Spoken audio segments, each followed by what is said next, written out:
Bueno, muy buenas tardes a todos los participantes de esta clase. Mi nombre es el doctor Sandoval Guerra, soy residente de primer año de la especialidad de Imaginería, Diagnóstica y Terapéutica en el Hospital Central. Y el día de hoy vamos a hablar de las patologías del endometrio. Más que nada vamos a hablar de los hallazgos ecográficos. El ultrasonido transvaginal es la modalidad de elección en la mayoría, o si no es que en todos los pacientes con patología endometrial, perdón. El ultrasonido transvaginal nos va a ayudar a guiar las necesidades de estudios adicionales, ya pudiera ser con TAC, con resonancia o para determinar también el manejo clínico.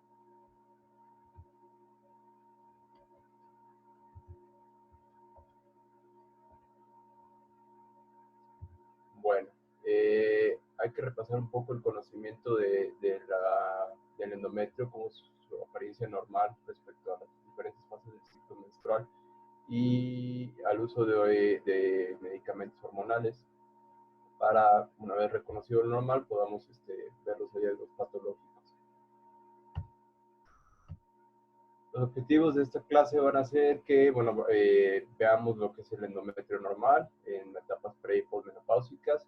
Esto hace un poquito un repaso rápido porque ya lo habíamos visto en el tema del ultrasonido pélvico.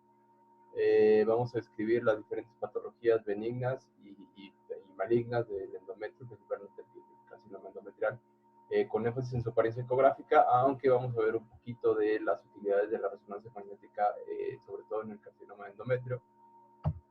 Y vamos a revisar lo que dicen las guías para el manejo de pacientes con sangrado postmenopáusico desde el punto de vista radiológico. Entonces, recordando un poquito la apariencia normal del endometrio durante el ciclo menstrual, en la etapa premenopáusica, obviamente.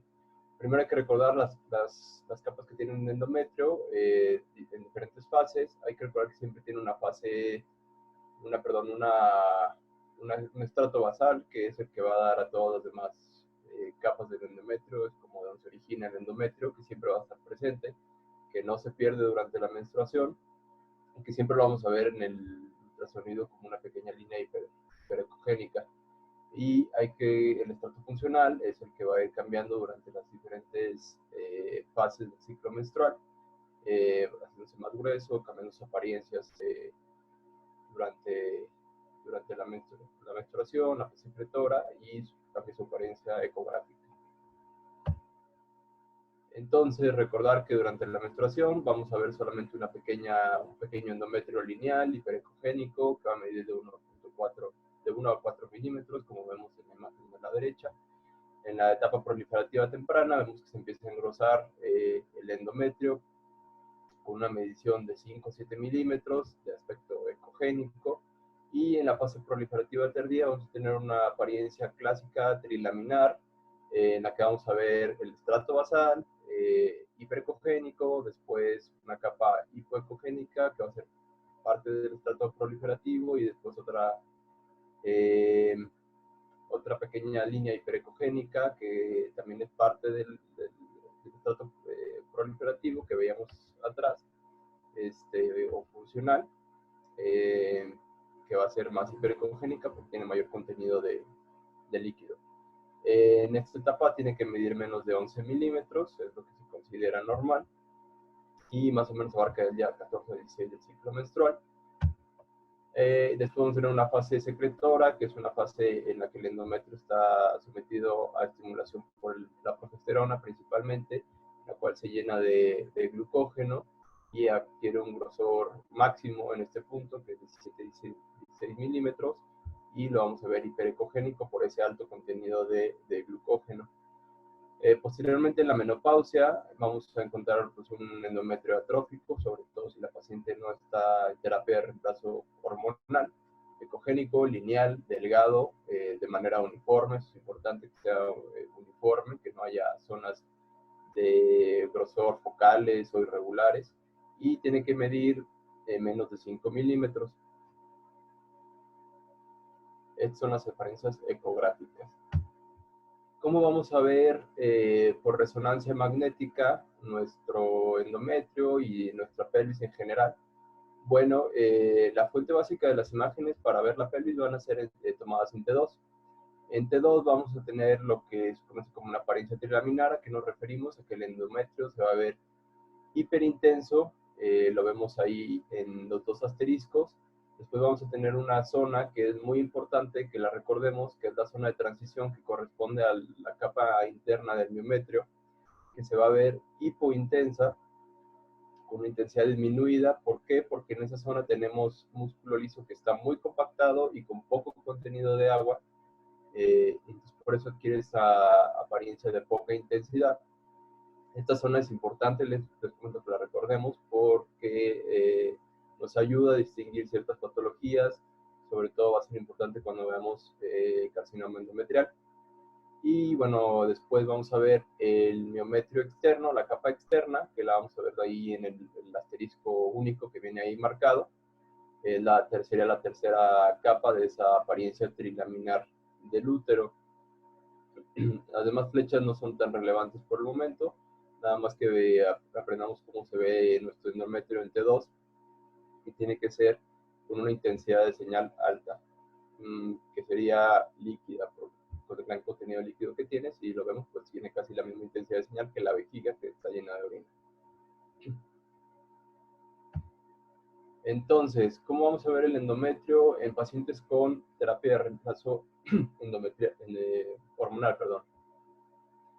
Hay que conocer un poquito a grandes rasgos, no vamos a meter tanto al aspecto ginecológico de la terapia de reemplazo hormonal, pero sí hay que saber que hay dos tipos de terapia de reemplazo hormonal. ¿Por qué es importante? Porque el endometrio va a adquirir una apariencia diferente dependiendo de la etapa de la terapia que esté tomando la paciente. Entonces, las de uso continuo secuencial, pues los primeros 14 días la paciente solamente toma estrógenos y después los siguientes 14 días progesterona. Y las de uso continuo combinado, durante todo lo que serían los 28 días de un ciclo, toma las dos hormonas. ¿Por qué es importante? Pues les recuerdo, durante la terapia de uso secuencial, pues vamos a encontrar un endometrio que ecográficamente va a ser parecido a un endometrio premenopáusico, con diferentes apariencias dependiendo de la fase de tratamiento en la que se encuentre la paciente. Y la paciente que toma estrógeno y progesterona todo el tiempo, los 28 días, va a tener un endometrio pues delgado y atrófico, que va a parecer un endometrio posmenopáusico normal. Entonces, lo ideal en las pacientes que toman tratamiento continuo secuencial es que si hacemos un ultrasonido lo hagamos al principio del tratamiento o al final del tratamiento o al final de un ciclo de tratamiento, cuando el endometrio estaría más delgado. ¿Para qué? Para que si hay algún engrosamiento patológico lo podamos detectar y no confundirlo con una fase en la que sea más grueso el endometrio de manera normal. Entonces, estas imágenes más o menos corresponden a una paciente que está en terapia de reemplazo hormonal de tipo secuencial. En la primera fase, en la que solamente está tomando estrógeno, vamos a ver un endometrio que es muy similar al endometrio que veíamos trilaminar en fase proliferativa tardía.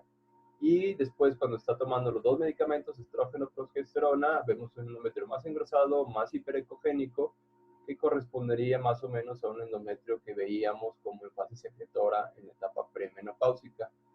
Hay que recordar esto por la estimulación de la progesterona, que lleva al endometrio que produzca más glucógeno, se engruese y tome este aspecto.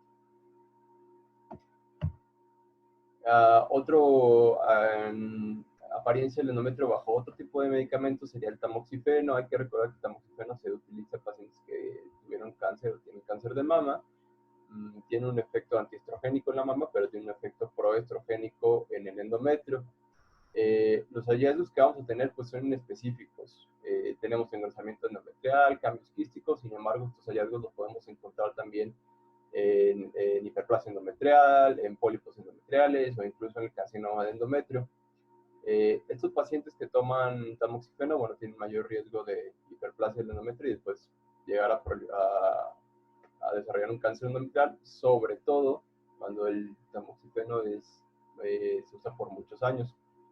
Entonces vemos en la imagen de la izquierda un endometrio engrosado que mide más de 8 milímetros y con cambios igual quísticos, y igual en La de la derecha vemos que está engrosado, que tiene cambios quísticos, que no tiene gran flujo a la aplicación de Doppler color.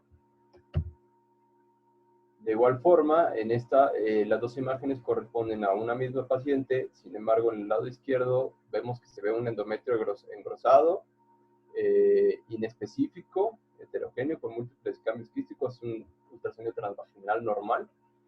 Y del lado derecho vemos que al realizarse una esterosonografía, vemos que el engrosamiento no era solamente un engrosamiento endometrial difuso, sino que correspondía a un pólipo grande.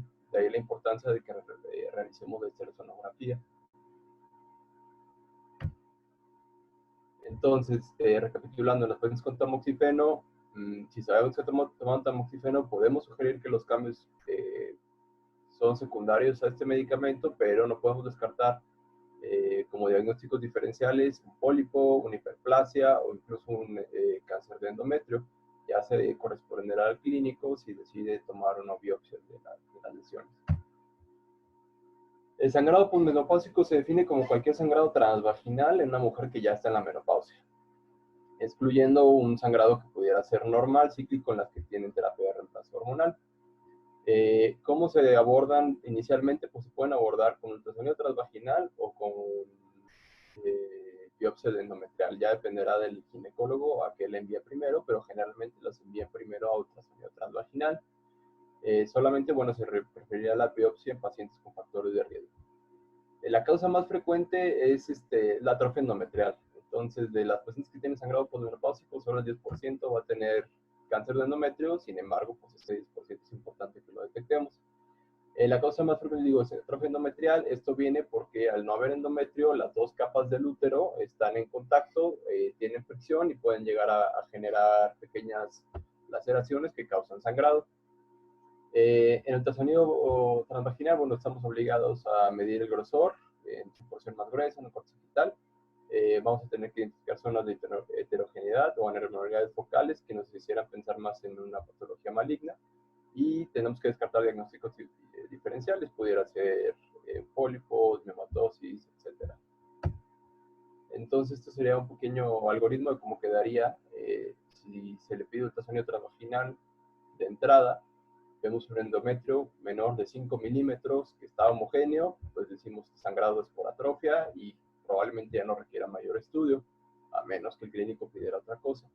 Si vemos un endometrio grueso, más de 5 minutos en pacientes posmenopáusicas que no tienen terapia de reemplazo y 8 en las que tienen terapia de reemplazo hormonal, vamos a enviarlo o bueno, el clínico lo enviará a dilatación y curataje o biopsia endometrial si es un sitio específico. Si es un sitio difuso de engrosamiento, hay que hacer dilatación y curataje.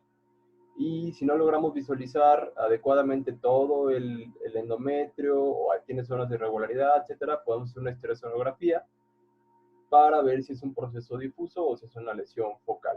Si es una lesión focal, irá solamente a biopsia de esa zona, y si es un proceso difuso, irá a dilatación y curataje con estudio histopatológico de lo que se traiga.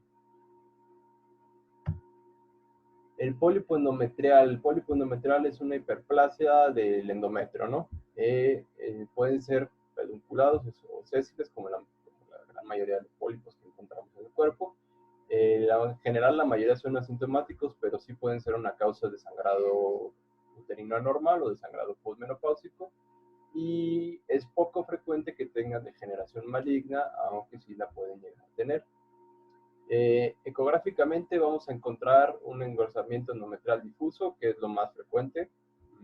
No vamos a ver tanto como la lesión focal, sino que se va a ver como todo el endometrio estuviera engrosado en un ultrasonido transvaginal. La histerosono, como veíamos anteriormente, nos ayuda a definir si es un pólipo. Podemos también encontrarlo como un engrosamiento focal, pero es lo menos. Y un hallazgo que es un poquito más sensible es que a la aplicación de Doppler color, más sensible, más específico, encontremos un pedículo vascular único, que eso nos ayudará a diferenciar entre un engrosamiento endometrial por cualquier otra causa y un pólipo.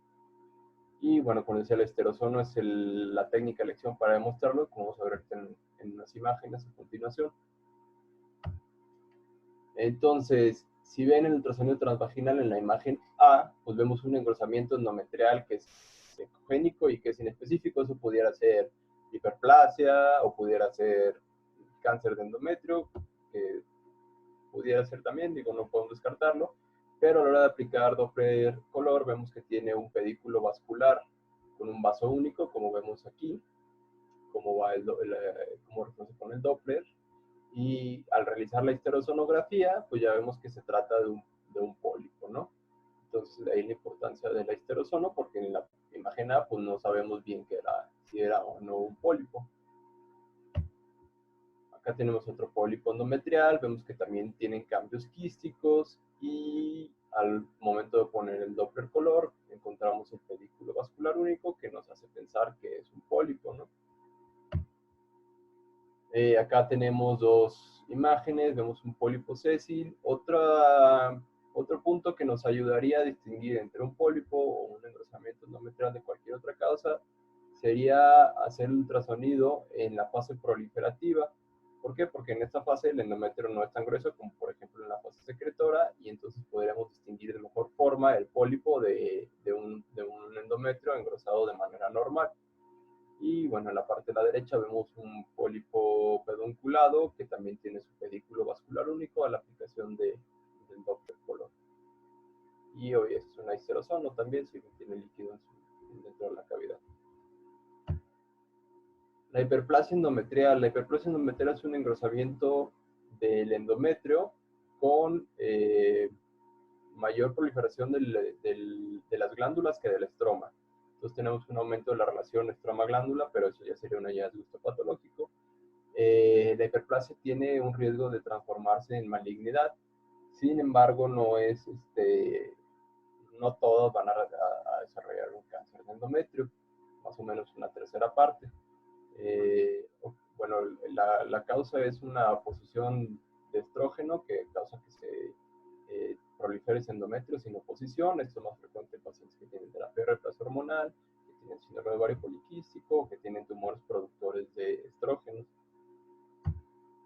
Los hallazgos ecográficos más frecuentes va a ser un endometrio con engrosamiento difuso, que es inespecífico, que podría verse también en los pólipos, mayor de 10 milímetros, con márgenes bien definidos. Pudiéramos encontrar engrosamiento focal asimétrico o irregular. Eso hay que tener cuidado porque nos puede indicar más un proceso neoplásico maligno. Sin embargo, no es de ley. Puede haber engrosamientos asimétricos irregulares y ser solamente hiperplasia endometrial benigna. Los cambios quísticos también, igual que en los pólipos, los podemos encontrar. Y como los hallazgos ecográficos son inespecíficos, la biopsia va a ser la que nos dé el diagnóstico, ¿vale? Hay hallazgos que nos pueden sugerir benignidad, como los cambios quísticos o como el engrosamiento bien delimitado, difuso, con bordes regulares, pero el cáncer de endometrio también puede tener hallazgos quísticos, engrosamientos bien delimitados, y pensar que es benigno cuando realmente es algo maligno, ¿no? Entonces no hay que confiarnos de los hallazgos ecográficos. La hiperplasia endometrial, ¿cómo la vemos? Pues aquí vemos un engrosamiento endometrial ecogénico, difuso. Un hallazgo que nos sugiere benignidad es que la interfase, la zona de transición que veíamos entre endometrio y miometrio esté bien conservada, que tenga cambio. Vemos allá a la derecha una hiperplasia con cambios quísticos. Y en la imagen C, al realizar la histerosonografía, vemos que solamente es un engrosamiento difuso, no encontramos un pólipo, que es nuestro diagnóstico diferencial, entonces eso queda como hiperplasia endometrial. Carcinoma endometrial. El carcinoma endometrial, bueno, así unas generalidades rápidas, vamos a encontrar una proliferación normal de todo del tejido endometrial. El síntoma más frecuente va a ser el sangrado posmenopáusico, pero como les decía, no todas las mujeres con sangrado posmenopáusico van a tener cáncer de endometrio, la mayoría van a tener atrofia endometrial o sangrado por otras causas. Existen dos tipos. El tipo 1 es el carcinoma endometrioide, es el más frecuente, es el 90% de los casos. Se origina por una estimulación estrogénica con después hiperplasia endometrial, que después generan carcinoma endometrial. Se presenta en mujeres relativamente más jóvenes en la perimenopausia o los primeros años de la posmenopausia, y en general tiene un comportamiento más benigno con mejor pronóstico. El tipo 2 es menos frecuente, solo es el 10% de los casos, no se asocia a estimulación estrogénica y se presentan en mujeres de mayor edad, para mujeres que ya llevan muchos años de menopausia y desarrollan este tipo de cáncer. Los hallazgos ecográficos igual van a ser inespecíficos. Vamos a encontrar un endometrio con engrosamiento difuso o con engrosamiento focal, heterogéneo, simétrico, irregular, si ya son hallazgos que sugieren malignidad. La pobre definición de la interfaz entre endometrio y miometrio es un hallazgo que sugiere malignidad. El aumento generalizado del tamaño uterino, eso sí ya sugiere malignidad. No hay otra patología benigna de las que acabamos de ver que aumente de manera global el tamaño del útero. En todas las demás, en hiperplasia, en los pólipos, el tamaño del útero debe ser normal. Y bueno, ya cuando tenemos invasión a miometrio, que sea valorable por ecografía, altamente sugestivo de carcinoma endometrial. Puede haber cambios quísticos, como les decía, los cambios quísticos generalmente sugieren benignidad, pero no es la ley. Y nuevamente los hallazgos ecográficos son inespecíficos, nos pueden hacer pensar en carcinoma de endometrio, pero la biopsia es la que nos va a dar el diagnóstico final. ¿Cómo lo vamos a ver por imagen? Pues vean, un engrosamiento endometrial muy grande, 33 milímetros de grosor es bastante, como vemos en la imagen A. Y después en la imagen B vamos a ver que hay algunas zonas donde ya se puede evidenciar la invasión hacia el miometrio. Y en la imagen C vemos que ese engrosamiento tiene una hipervascularización a la aplicación de Doppler color, que no es tampoco un hallazgo confiable o específico. Igual pudiéramos tener una hiperplasia que pudiera tener aumento del flujo, no es lo general, pero no podemos decir es carcinoma endometrial porque tiene mucho Doppler color. De nuevo, en la imagen A vemos un engrosamiento endometrial que cuando hacemos la histerozono, porque ya ven lo que pusimos el líquido anterior, vemos que es heterogéneo en cuanto a su homogenicidad y además los bordes son irregulares. Y la imagen B es un ultrasonido pélvico, pero este es transabdominal, donde vemos la heterogeneidad del endometrio. Es una masa grande que ocupa toda la cavidad endometrial, con características heterogéneas, que además está comprimiendo todo el miometrio. Si vemos, tiene una capa muy, muy delgada. Y en la imagen C es un corte transversal por una infiltración transvaginal, y vemos ahí que es una lesión de tipo polipoide. Entonces, esas son las diferentes presentaciones que puede tener el cáncer de endometrio, desde un engrosamiento difuso o un engrosamiento irregular hasta una imagen tipo polipoide. El comportamiento es muy distinto, no hay que confiarse de ninguna imágenes. Entonces, ¿cómo se estadifica el carcinoma endometrio? Es importante que lo repasemos rápido para ver los hallazgos que podemos encontrar en resonancia magnética. La estadificación final es quirúrgica, entonces no hay una estadificación como tal de manera por estudios de imagen, sino que se opera a la paciente, se le hace una histerectomía abdominal, se quitan las trompas, los ovarios, se quitan ganglios y se hace un lavado peritoneal, y ya después, en base a eso, hacemos la clasificación o la estadificación final. El factor que es más importante es la invasión al miometrio en cuanto a pronóstico a futuro de la paciente. Entonces, la clasificación o estadificación que se utiliza es la de la FIGO, con su última actualización en 2009, que la tenemos en el cuadro de la derecha. Y bueno, va desde un tumor limitado al endometrio, que invade menos de la mitad del miometrio, hasta metástasis a distancia, incluyendo ganglios y demás, ¿no? ¿Cuál es el papel de la resonancia magnética en el carcinoma de endometrio? Bueno, si bien veíamos que no tiene un valor diagnóstico, no es como que vayamos a hacer diagnóstico de cáncer de endometrio por resonancia magnética, porque el diagnóstico final lo tiene que dar el estudio histopatológico. Sí nos va a ayudar a hacer una especie de estadificación prequirúrgica. La estratificación final es quirúrgica, pero nos puede ayudar a hacer una estratificación prequirúrgica donde podemos definir el tamaño que tiene el tumor, el grado de invasión al miometrio, el grado de extensión o si se extiende al cuello o fuera del útero, y eso le puede ayudar al cirujano a programar una cirugía personalizada para el paciente, la técnica que va a utilizar, lo que va a tener que retirar, lo que no va a tener que retirar. No es lo mismo que esté extendido hacia el cuello o que no invade el cuello, porque eso va a definir si tiene que ser una histerectomía radical o no, si va a tener que quitar el cuello o no. Entonces en esto va a ser útil la resonancia magnética. ¿Cómo lo vamos a ver? Recordando lo que les decía inicialmente, las imágenes en T2 van a ser lo que más vamos a utilizar para ver la pelvis.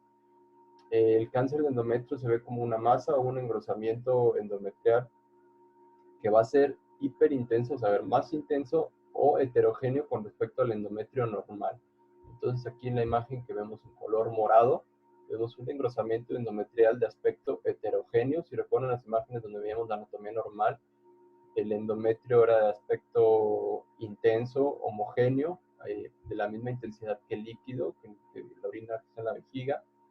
Y si recuerdan, les dije, la zona de transición es muy importante. ¿Por qué? Porque aquí vemos cómo tiene pérdida de la zona de transición este tumor que vemos aquí, donde ya está invadiendo el miometrio. Y si tiene ya invasión del miometrio, recordando la estratificación de la FIGO, pues el estadio va a cambiar, ¿no? Puede ser un 1A o un 1B, dependiendo del porcentaje. Y bueno, en la flechita azul vemos endometrio normal. Entonces aquí pueden comparar cómo se ve el endometrio normal de intensidad hiperintenso, de manera homogénea, contra un tumor endometrial que se ve heterogéneo, irregular. Acá vemos más imágenes de resonancia magnética de pacientes con cáncer de endometrio.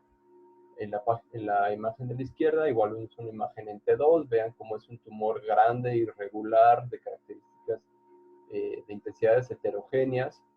En este caso ya se extiende más allá del útero al cérvix, entonces esto ya sería un estadio 2, ya cambia la planeación quirúrgica de la paciente, ya tendrían que hacer una histerectomía radical.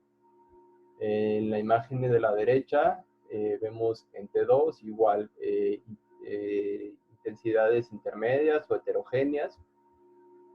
Y en T1, esta es una imagen en T1 post contraste con gadolínio, vemos que el tumor que está aquí señalado con un asterisco amarillo presenta poco realce en comparación con el miometrio. Ven como el miometrio realza bastante.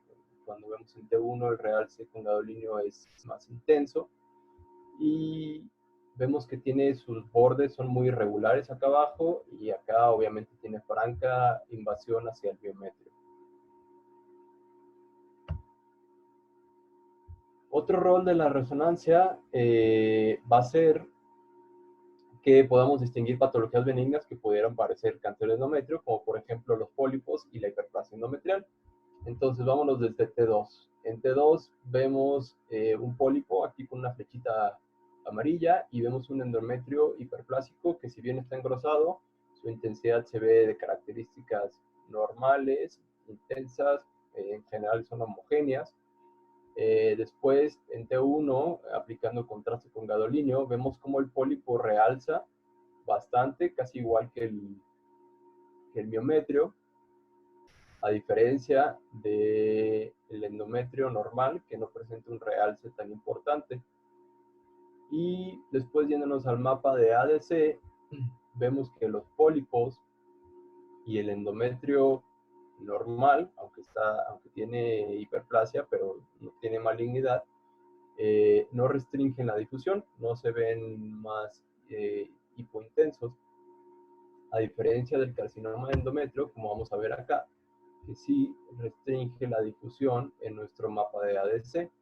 Entonces, eso es un hallazgo muy, muy importante en la resonancia magnética para distinguir patología benigna de maligna, que la difusión esté restringida en el carcinoma de endometrio, ¿saben? Entonces, hasta aquí es lo que les voy a platicar de que podamos encontrar hallazgos en resonancia magnética de carcinoma endometrio. Hay muchísimas más cosas de las que podríamos hablar de carcinoma carcinoma de endometrio en resonancia magnética, pero bueno, podríamos dar toda una clase de eso solamente. Entonces, esto es nada más como una introducción, que vean la importancia de la resonancia magnética, que sí tiene un valor pronóstico y que le va a ayudar al clínico al tratamiento. Sin embargo, no es diagnóstico, pero sí se tiene que realizar y es muy útil para las pacientes. El último tema del que vamos a hablar es un tema más sencillo, son las adherencias endometriales. Todos hemos escuchado de ellas, pueden ser secundarias a un legrado, a una infección o a una cesárea. Lo que se conoce como síndrome de Asherman es que haya adherencias más disfunción endometrial, que sea amenorrea o algún otro problema con la menstruación. Aquí debería ser disfunción menstrual, no endometrial. O que haya infertilidad o pérdida gestacional recurrente. Las pacientes que tienen solamente adherencias endometriales, pero que no tienen problemas de fertilidad o problemas menstruales, pues no lo podemos clasificar como síndrome de Asherman. Los hallazgos ecográficos en un ultrasonido transvaginal o transabdominal normal, a veces no los podemos ver, va a ser difícil, porque la ecogenicidad puede ser igual a la del endometrio, la fase en la que nos encontremos, entonces no los podemos llegar a ver. Si lo llegamos a ver, podemos verlos como bandas hipoecogénicas que forman puentes entre las paredes del útero, como vemos acá. Esto es un endometrio en fase secretora y vemos cómo esta banda hipoecogénica cruza completamente la cavidad. Pero, por ejemplo, si llevamos el transvaginal en fase secretora, sería difícil que lo viéramos porque la ecogenicidad va a ser similar. Y en la histerozono sería la técnica de elección para demostrar estas adherencias. Acá ya la vemos mejor, como al llenar del útero de líquido, vamos a ver esta banda que se forma aquí, que es una adherencia endometrial. La histerozono puede llegar a ser dolorosa en estos pacientes porque el útero no se puede distender de forma adecuada porque estas bandas no lo dejan. Entonces, al meter el líquido entre la cavidad, al instilar el líquido, puede llegar a ocasionar dolor. Otro estudio que no es tan frecuente para visualizar adherencias, pero sí las podemos llegar a ver, aunque sí se utiliza generalmente en los pacientes que tienen infertilidad, se les hace una histerosalpingografía para ver la permeabilidad de las trompas y ya ahí podemos detectar estas adherencias que se van a ver como zonas de defecto de llenado de forma irregular, como lo vemos aquí señaladas con las flechas. Son zonas múltiples de defectos de llenado que son irregular. Hay que destacar que son irregulares porque ahí también podemos llegar a ver pólipos en la histerosalpingografía, pero no son irregulares, sino que son bien delimitadas, redondeadas y generalmente son únicas. Bueno, les dejo la bibliografía de la que se basó esta clase y sería todo hasta aquí de la patología endometrial. No sé si tengan alguna que quisieran compartir.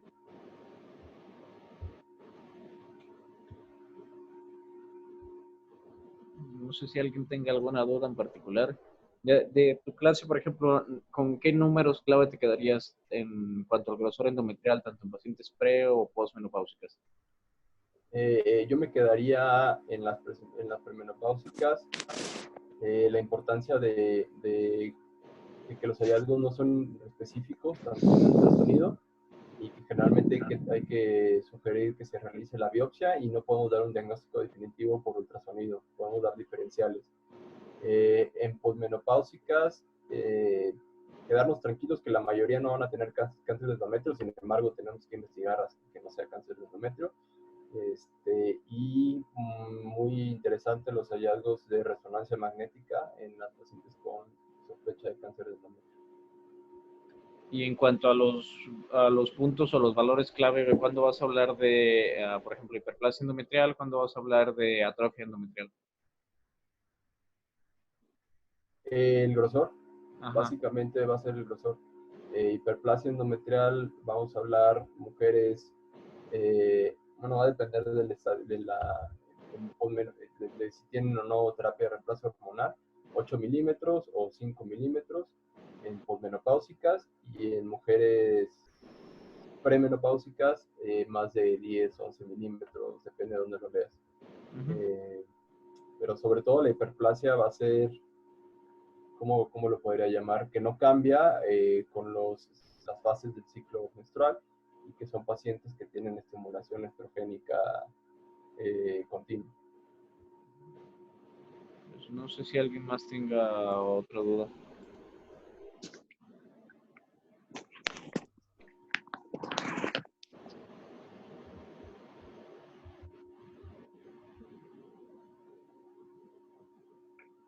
¿No?